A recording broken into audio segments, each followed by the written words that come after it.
જય સ્વામિનારાયણ। આજે વાત કરવી છે સંપેતરુ। બા વેગન ભાવનગર જાય છે, આવો અવાજ સંભળાયો। એ સમયે નાના ભાઈ ભટ્ટના પત્ની અંજવાળીબાઈએ સાંભળ્યું। તરત કીધું કે નરસિંહભાઈ આ બાજુ આવો।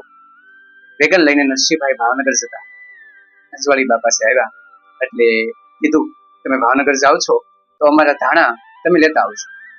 કશો વાંધો નહીં બા, હું ધાણા લેતો આવીશ, એમ કહી નરસિંહભાઈએ હકારમાં માથું હલાવ્યું।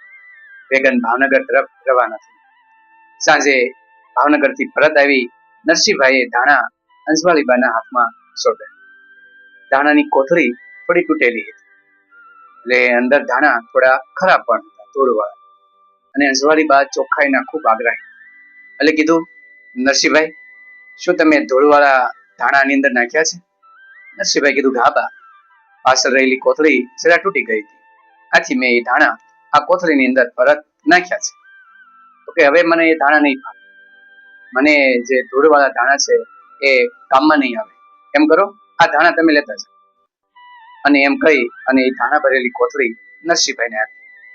આ બંનેનો સંવાદ નાનાભાઈ અંદરના રૂમમાં સાંભળતા તરત બહાર આવ્યા અને કહ્યું કે નરસિંહભાઈ આ ધાણા કેટલા રૂપિયાના થયા?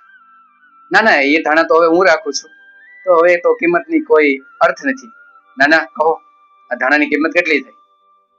નાનાભાઈને જોઈ નરસિંહભાઈ તરત કીધું કે 2 રૂપિયા।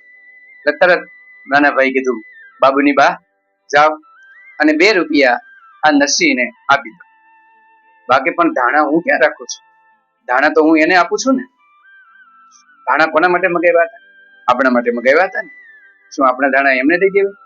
પણ એમને તો ધાણા જે ધૂળવાળા હતા એ અંદર નાખ્યા, એવા ધાણા હું વાપરતી નથી, આથી મેં ધાણા એને આપી દીધા। મારે કોઈ સાંભળવું નથી, તમે જાઓ અને 2 રૂપિયા નરસિંહને આપી દો। નરસિંહભાઈ કે મને આપવાની જરૂર નથી।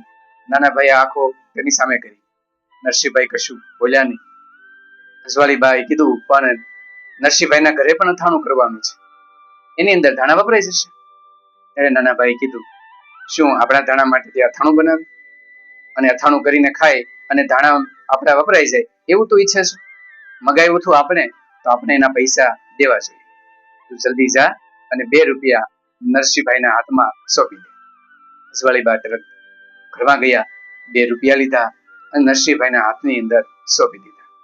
અને નાનાભાઈએ કહ્યું કોઈની સાથે કોઈ વસ્તુ મગાવીએ, કેટલી મહેનતથી લાવ્યા હોય, કદાચ ભૂલની અંદર તૂટી જાય, બગડી જાય તો શું એના પૈસા આપણે ન આપવાના? એના માટે તો આ સંપેતરું રહે। એ ભાવનાથી માણસ ક્યારેય બીજી વસ્તુ લાવે નહીં।